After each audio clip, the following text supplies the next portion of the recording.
Dan saudara, pembekalan para menteri di Akademi Militer menjadi salah satu upaya Presiden Prabowo Subianto memastikan kabinetnya berjalan sesuai dengan pace-nya. Momen ini juga tidak hanya menjadi pembekalan materi untuk kabinet, melainkan kerjasama lintas kementerian dan beberapa sektor yang harus berjalan mulus. Seperti apa pembekalan ini dan seefektif apa ke depannya bagi pemerintahan Prabowo Gibran, kita ulas pagi hari ini bersama sejumlah narasumber yang hadir melalui sambungan virtual. Ada Guru Besar Ilmu Politik dan Keamanan Universitas Padjadjaran, Profesor Muradi, dan Asisten Operasi Panglima TNI periode 2008-2010 yang juga anggota DPR RI periode 2014-2019, fraksi Partai Nasdem, Majen TNI Purnawirawan Supyadin Arissa Putra. Selamat pagi Bapak-Bapak. Pak, Assalamualaikum warahmatullahi wabarakatuh. Waalaikumsalam warahmatullahi Pak Supyadin. Saya ke Pak Supyadin dulu nih Pak. Anda sebagai yang pernah juga menempa pendidikan militer di TNI begitu ya. Pembekalan menteri yang hari ini dilakukan di Akmil, menurut Anda akan berjalan seperti apa ke depannya? Jadi begini ya, untuk memulai pembicaraan kita, saya ingin mengutip kalimat bijak yang bunyinya seperti ini. Datang bersama-sama adalah sebuah permulaan. Bekerja bersama-sama adalah sebuah kemajuan. Dan tetap bersama-sama itulah kesuksesan. Nah, jadi dari kalimat bijak itu jelas ya apa yang disampaikan oleh Presiden Prabowo, ya Pak Prabowo, itu maksud dari kegiatan ini ya. Jadi paling tidak ini kalau kita lihat kegiatan-kegiatan seperti ini, ya itu analog dengan kegiatan sebesarnya seperti apa, camping, outbound, kemudian retret, ini sama sepertinya. Yang intinya adalah tadi saya bilang membangun kebersamaan. Selain itu juga merefleksi diri. Dan yang ketiga ini adalah untuk menjalin atau meningkatkan tanda petik lah disiplin ya, disiplin bagi seluruh menteri. Ya. Karena apa yang disampaikan oleh Pak Prabowo pada waktu pelantikan presiden di gedung MPR kemarin jelaskan ada banyak sekali poin. Ya intinya satu masalah korupsi, kemudian masalah kemiskinan, kemudian juga ada masalah-masalah pendidikan, ya, masalah-masalah rakyat. Yang intinya adalah bagaimana pemerintah ini ke depan bisa membangun dengan antara lain adalah membasmi korupsi yang utama dulu. Ya, membasmi korupsi ini yang utama karena inilah sebenarnya biang dari segala permasalahan yang mengakibatkan inefisiensi penggunaan anggaran. Ya. Jadi anggaran tidak tepat guna karena banyak dimanfaatkan untuk kepentingan-kepentingan institusi, kepentingan pribadi dan keluarga, termasuk untuk oligark kan gitu. Jadi ini menurut saya, jadi ini penting ya. Jadi dengan membangun kebersamaan ini, maka seluruh menteri dan wakil menteri ini paham betul apa yang dimaui oleh Presiden Prabowo. Nah, tanpa semangat kebersamaan ini sulit ya. Nah, apapun menurut saya, apapun yang dilakukan oleh Presiden Prabowo untuk membangun kebersamaan, maka outputnya nanti sangat tergantung sekali kepada sikap atau respon dari masing-masing menteri dan wakil menteri dalam menyikapinya itu kan gitu. Ya kalau nanti pulang dari Magelang ternyata juga tidak menghasilkan apa-apa yang diinginkan oleh Presiden Prabowo, ya kita hanya buang-buang waktu. Tapi kalau kita bisa meresapi ya, di sana ada latihan misalnya materinya ya Mas, ada latihan baris berbaris. Latihan baris berbaris itu bukan sekedar baris, tapi inti dari latihan baris berbaris itu adalah satu, melatih disiplin. melatih kepatuhan terhadap instruksi dan melatih semacam pendengaran kita. Kita mampu nggak mendengar perintah itu dengan benar dan mampu nggak melaksanakan itu dengan benar. Nah, itu inti daripada baris berbaris. Kemudian camping ini adalah memberikan pengalaman kepada kita bagaimana hidup kebersamaan ya dalam suasana yang terbatas tanda petik ya, kemudian campur yang muda dengan yang tua kan gitu.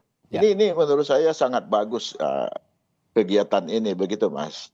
Oke, begini Pak Supyadin, ini kan yang mengikuti kegiatan ini, pembekalan ini sebenarnya juga bukan orang-orang yang baru di pemerintahan begitu. Banyak dari mereka yang juga sudah berkecimpung di pemerintah, menjalani praktik birokrasi, lalu juga berkoordinasi antar lembaga, antar kementerian begitu ya.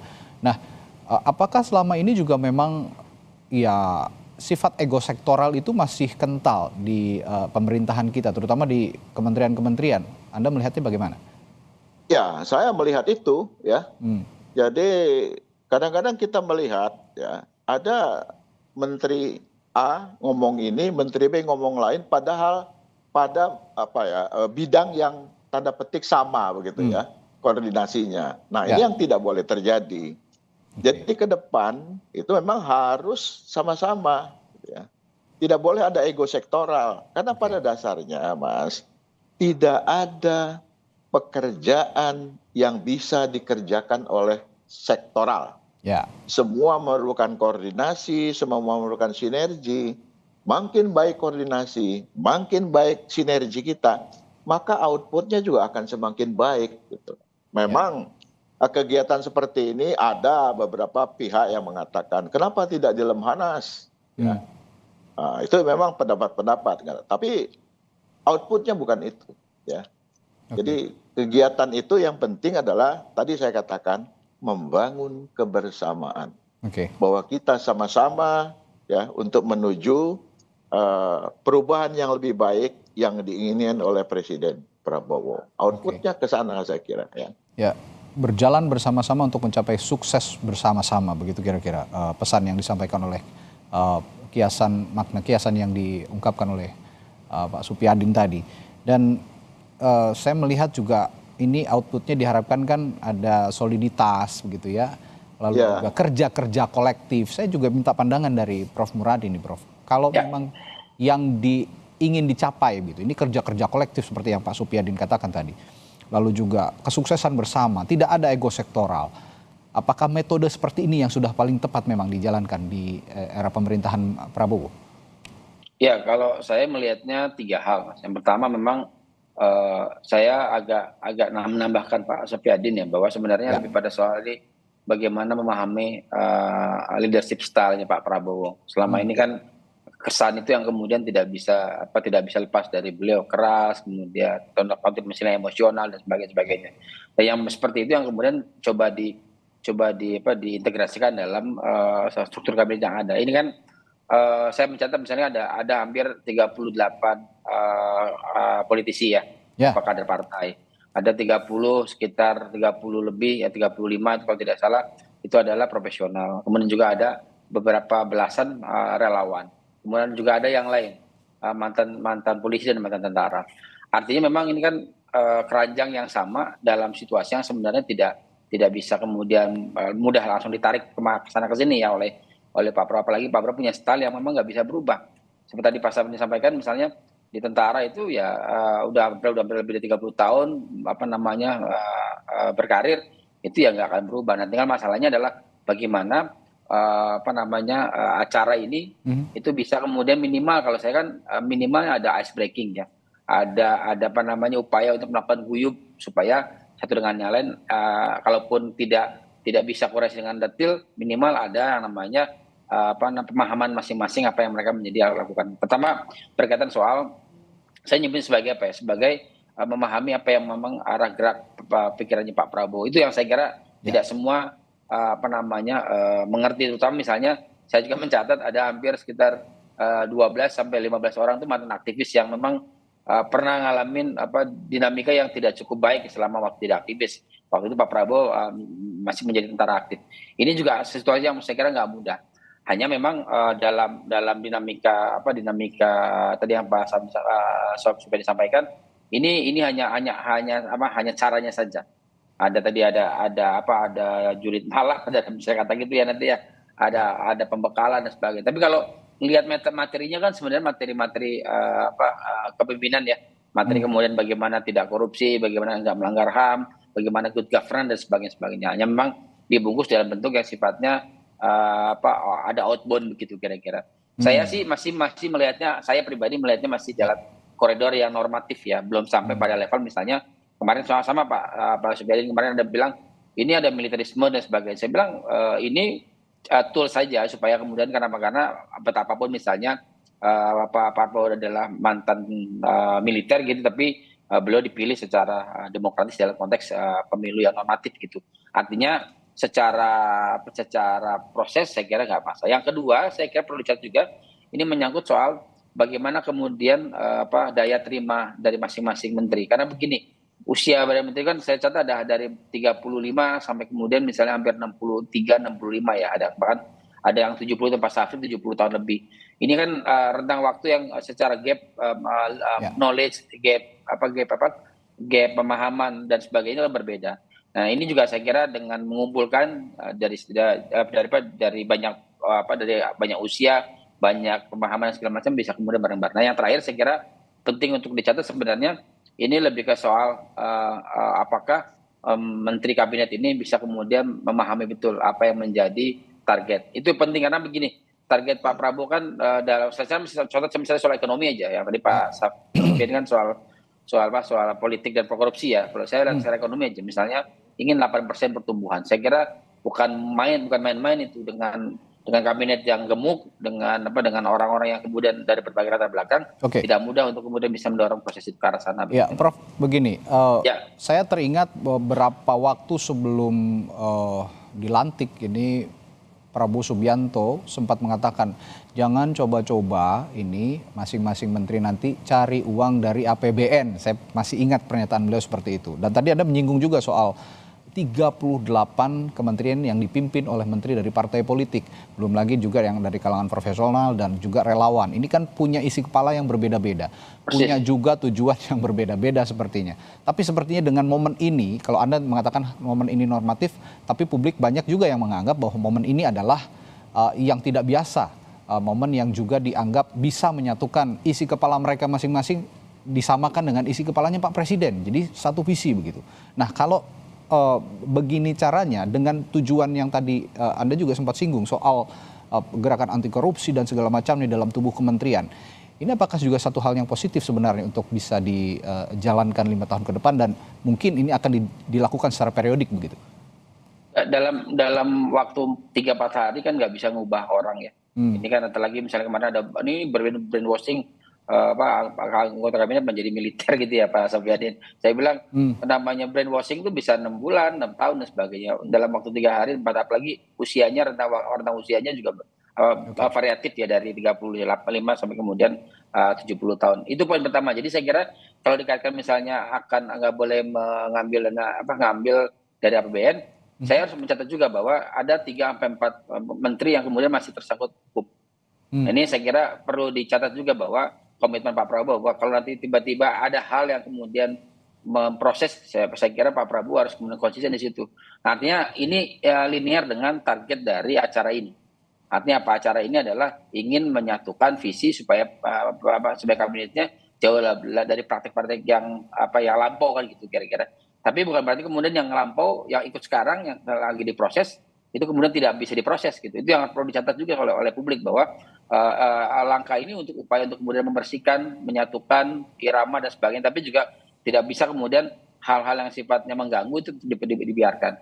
Jadi maksud saya yang penting sebenarnya pembekalannya juga ada beberapa kata kunci misalnya tadi soal penegakan hukum, soal anti korupsi, kemudian misalnya good governance dan sebagainya, itu menjadi salah satu kata kunci. Jika nanti di perjalanan tiba-tiba ada yang aneh-aneh, ada yang kemudian mengalami proses di masa lalu gitu ya, maka saya kira komitmen Pak Prabowo harus kemudian didorong. Karena apa? Karena salah satu bentuk dari menggunakan Akmil itu kan kalau Pak Sofiadin sebagai alumni sana, harusnya itu betul-betul patriotik ya. Jadi nggak boleh lagi misalnya melakukan tindakan yang yang mencederai semangat publik, mencederai dan mengkhianati dalam kutip ya, tujuan dari Republik ini begitu, Mas. Oke, saya garis bawahi kalimat tindakan patriotik. Ini yang juga salah satunya yang akan dituju sepertinya dari Presiden Prabowo Subianto kepada para menterinya supaya patuh begitu ya kepada instruksi, disiplin terhadap pekerjaan dan komitmen terhadap apa yang dicanangkan sebagai program-program yang tertuang dalam ascacitanya Pak Prabowo juga. Nah, saya ke Pak Supyadin lagi, Pak Supyadin, kalau ini saya lebih ke teknis yang berada di dalam Akmil gitu ya. Anda sebagai orang yang pernah ada di sana juga begitu. Saya ingin tahu dan mungkin juga pemirsa juga ingin tahu sebenarnya apa saja sih yang penggemblengan-penggemblengan yang biasa dilakukan di dalam Akademi Militer yang bisa diterapkan juga di kegiatan hari ini, pembekalan kepada para menteri. Tapi jangan dijawab dulu ya Pak Supyadin, saya akan tanyakan itu juga nanti setelah jeda di Sapa Indonesia Pagi. Ya, saya tadi sempat bertanya sebelum jeda kepada Majen TNI Purnawirawan Supyadin Arisaputra yang pernah ditempa juga pendidikan militer begitu di Akmil Angkatan 74 ya Pak Supyadin ya. Ya, waktu itu Angkatan 74, nah 75. Oh 75, sorry, mohon maaf. Ya. Angkatan Akmil 75, nah kita juga pengen tahu sih sebenarnya di internal Akmil itu sebenarnya metode-metode pembelajaran apa saja sih yang didapatkan dan konteksnya yang dikaitkan dengan pembekalan para menteri ini yang paling efektif untuk diberikan sebenarnya apa saja Pak? Ya kalau secara umum ada 3 ya. Okay. Ada 3 materi yang diberikan di Akmil itu ya untuk para taruna ya. Yaitu pembekalan mental, ya, kemudian pembekalan jasmani, dan pembekalan intelektual. Oke. Nah, itu 3. Jadi 3 itu namanya 3 pilar dalam pembentukan di AKABRI itu hanya 3 itu aja, intelektual, mental, dan jasmani. Jadi harus benar-benar siapkan. Dan dari semua itu sebenarnya apa yang dilakukan di Akmil itu adalah membangun kebersamaan. Kita sejak masuk itu tidak bisa lagi hidup sendiri, Mas. Tidur bersama-sama di barak yang luas ya, yang isinya kira-kira hampir 30-40 orang satu barak itu. Barak zaman itu, kalau sekarang ada flat kan gitu. Kemudian bagaimana makan juga harus bersama-sama. Menuju tempat makan tidak boleh sendiri-sendiri, harus bersama-sama. Nah inilah yang saya lihat ya seperti ini. Nanti di awal kan saya bilang ya, ada filosofi yang mengatakan datang bersama-sama adalah sebuah permulaan. Ya, bekerja bersama-sama adalah sebuah kemajuan dan tetap bersama-sama itulah kesuksesan. Nah, kita lihat Mas, apa yang dilakukan oleh Pak Prabowo. Semua berangkat bersama, menterinya tidak boleh pakai mobil sendiri-sendiri. Ya, diberikan pakaian yang sama, kemudian topi yang sama, naik pesawat yang sama ya. Ya, para menteri ini kemudian dari bandara mereka juga diberangkatkan bersama-sama pakai bus. Jadi tidak ada. Kalau yang lain-lain kan dulu kan bisa datang sendiri-sendiri. Iya betul, sendiri-sendiri. Tepat waktu. Nah ini contoh bagaimana membangun kebersamaan itu dari awal. Ya. Nah kita kembali kepada manajemen organisasi ya Mas Almi. Organisasi itu adalah sekumpulan orang-orang yang dibentuk atas kemauan bersama dan untuk mencapai tujuan yang telah ditetapkan bersama. Nah ini fondasi dari sebuah organisasi. Jadi apa yang dilakukan oleh Pak Prabowo itu beliau konsisten. Ini saya bentuk kabinet, tapi saya harus bagaimana semua anggota kabinet sama ya visinya untuk mendukung tujuan yang telah ditetapkan bersama. Tidak ada lagi visi menteri, yang adalah visi presiden. Nah, jadi begitu Mas. Jadi ini intinya kebersamaan. Ya, inti semua ini dari kebersamaan, termasuk juga yang dilakukan Pak Prabowo adalah menyeragamkan pakaian para menteri semua. Betul. Nah, yang dipakai ini adalah pakaian, kalau saya tidak salah, koreksi kalau tidak salah, ini komponen cadangan ya, Pak Supyadin ya, saya lihat. Nah, maknanya apa sih Pak Supyadin dari seragam komponen cadangan ini untuk para menteri? Ada makna khusus nggak kalau Anda melihatnya? Oh enggak, itu bukan seragam komponen cadangan. Bukan ya? Itu memang seragam TNI. Oh, seragam TNI secara umum gitu. Ya, itu loreng baru TNI seperti itu. Oke. Ini saya dikoreksi langsung oleh Pak Supyadin. Oke, ini seragam TNI secara umum dan pasti juga punya makna yang punya makna yang tersendiri untuk tersirat pada publik begitu kira-kira untuk menyeragamkan para menteri. Baju yang kita pakai itu kan bisa mempengaruhi perilaku, Mas. Oke. Coba Mas Armi, pakaian jas dengan pakaian kaos oblong pakai sarung, beda nggak? Ya, ada sisi psikologis itu ya Pak. Iya, ada psikologisnya. Begitu dia pakai baju loreng, dia merasa saya ini harus punya disiplin kan gitu. Nggak bisa pakai baju loreng terus jalan sambil rokok sambil jalan, makan sambil jalan dan sebagainya kan, ngomong seenaknya. Ini jadi baju yang kita gunakan itu sangat mempengaruhi apa yang harus kita lakukan gitu Mas. Mencerminkan kita juga harus bersikap bagaimana gitu ya. Betul. Iya. Nah, ini sangat menarik memang. Saya sepakat bahwa ini adalah untuk memberikan unsur kebersamaan pada para menteri karena memang selama ini banyak yang sendiri-sendiri. Balik lagi inti dari permasalahan ini adalah inti dari tujuan pembekalan ini adalah kebersamaan. Nah, Prof Muradi, salah satu yang menarik dari koordinasi antar lintas kementerian kabinet ini bisa berjalan lancar. Salah satunya tadi kita sudah singgung menjadi cara untuk menghindari celah korupsi maupun tindak KKN lainnya. Anda sepakat dari anggapan orang bahwa ini adalah pintu awal untuk mencapai cita-cita yang tadi, tujuan-tujuan yang tadi, menghindari celah korupsi maupun juga tindak KKN. Ya, kalau di tempatnya di Akmil itu kan ada beberapa, mungkin nanti Pak Supyadin bisa nambahkan, ada beberapa moto-moto yang di jalan itu memang membangun satu sikap, semangat, begitu ketemu motivasi dan hal begitu aneh-aneh itu harus ingat itu, jadi kemudian tidak lagi bersikap aneh gitu kira-kira. Nah, maksud saya memang keberadaan saya tidak paham juga misalnya kenapa banyak publik mempermasalahkan ini. Kalau saya, karena betul saya sampaikan sama Pak Supyadin, ini kayak macam outbound, kemudian ice breaking dan sebagainya. Saya kira itu poin pentingnya, bahwa seragam yang digunakan, saya tidak merasa bahwa misalnya ini terjadi misalnya militerisasi gitu Pak. Ada semangat dan sebagainya. Tapi memang saya ngambil celah angle yang saya kira penting buat kita semua, bahwa menteri Pak Prabowo itu dari 109 itu menteri wakil menteri, ada yang pernah jadi menteri di zamannya Pak Soeharto. Ada yang pernah jadi menteri zamannya Pak SBY. Ada yang menteri zamannya Pak Jokowi. Nah, 3 karakter ini kan beda-beda nih. Mungkin Pak Prabowo mungkin agak mirip dengan misalnya dengan mantan mertuanya Pak Harto misalnya katakan.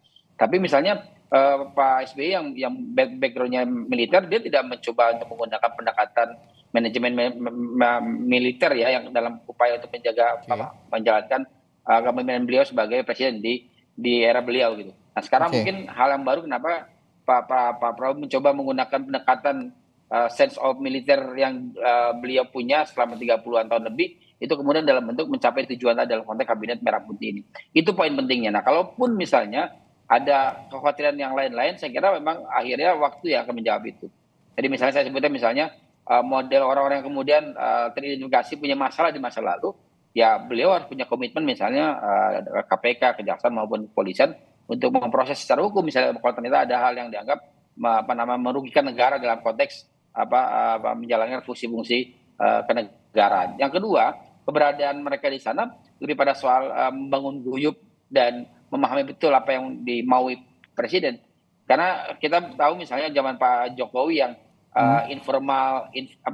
informal approach ya, tidak terlalu formal dan sebagainya, itu kan sesuatu yang 10 tahun terakhir menjadi bagian penting dari perjalanan Republik ini.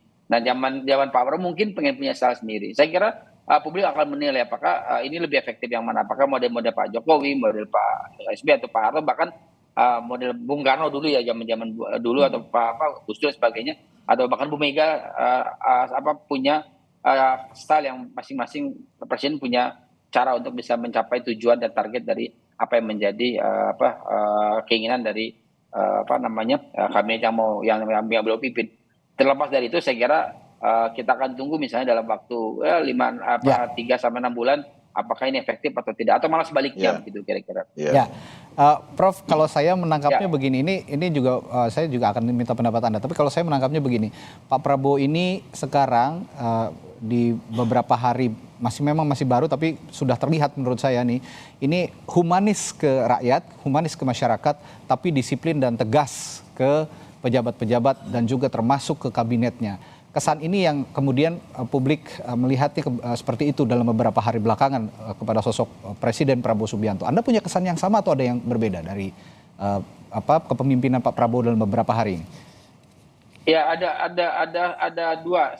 Satu, sama tadi saya setuju bahwa memang berupaya untuk kemudian mendekatkan ya dengan cara yang berbeda. Kalau misalnya Pak Jokowi dengan model yang tanpa batas gitu, Pak Prabowo masih mungkin ada barrier, tapi berupaya untuk kemudian mendekat.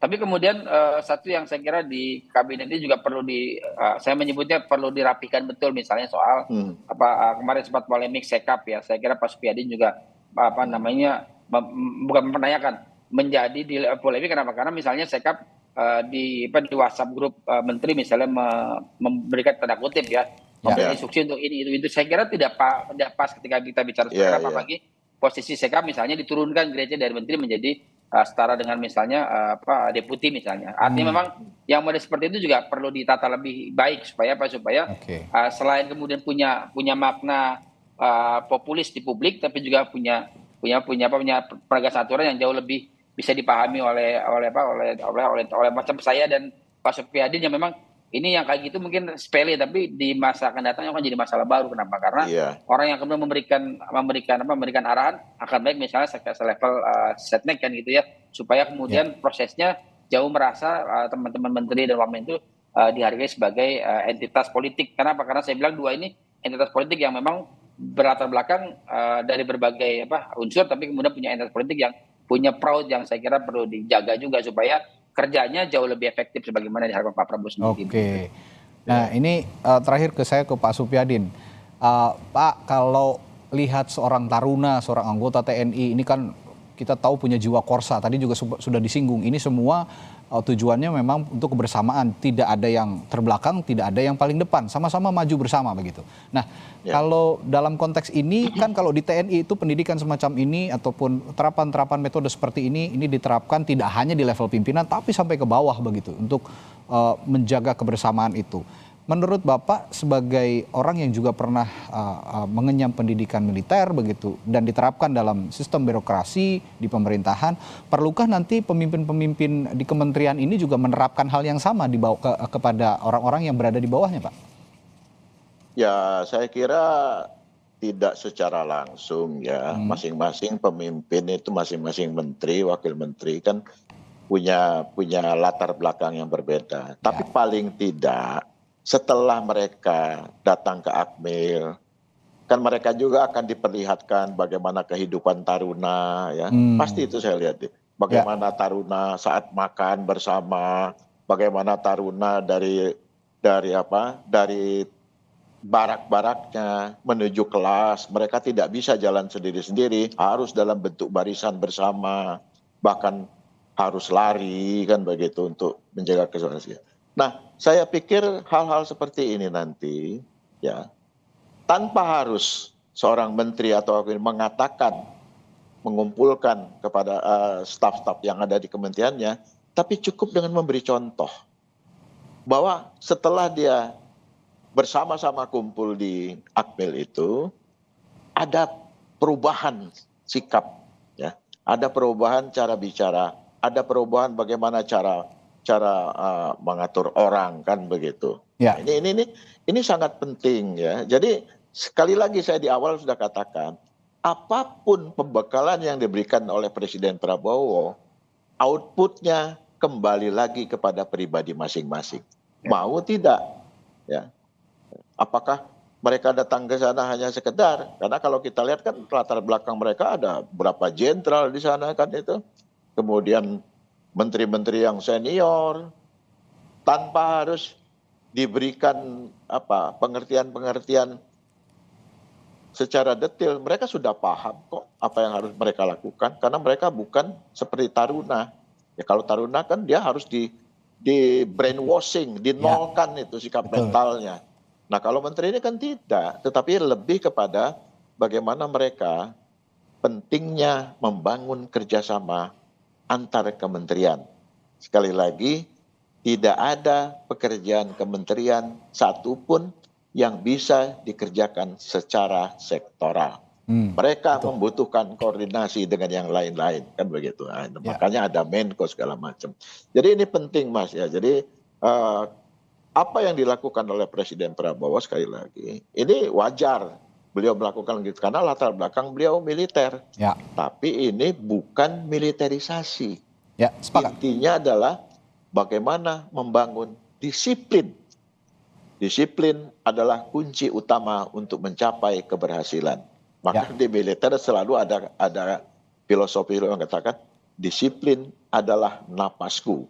Ya, nah itu bahwa tanpa disiplin kita adalah manusia-manusia yang mati. Sehingga nanti ke depan para menteri ini dia hadir dalam rapat-rapat itu tidak mungkin datang terlambat mereka. Apapun mereka tinggal dimanapun, mereka akan berusaha menepati waktu. Paling tidak 30 menit sebelum rapat dimulai mereka sudah ada di sana. Nah terkait tadi dari Pak Muradi saya sampaikan sedikit apa yang disampaikan oleh Seskap ini memang kurang pas ya. Jadi kalau Seskap yang notabene di bawah menteri ya ingin memberikan sesuatu peringatan kepada menteri tidak perlu disampaikan secara terbuka di muka publik. Karena itu juga akan menjatuhkan kredibilitas sang menteri. Tetapi menterinya sendiri juga harus jeli. Kan ada 2 kasus kemarin itu Pak yang menonjol menurut saya ya.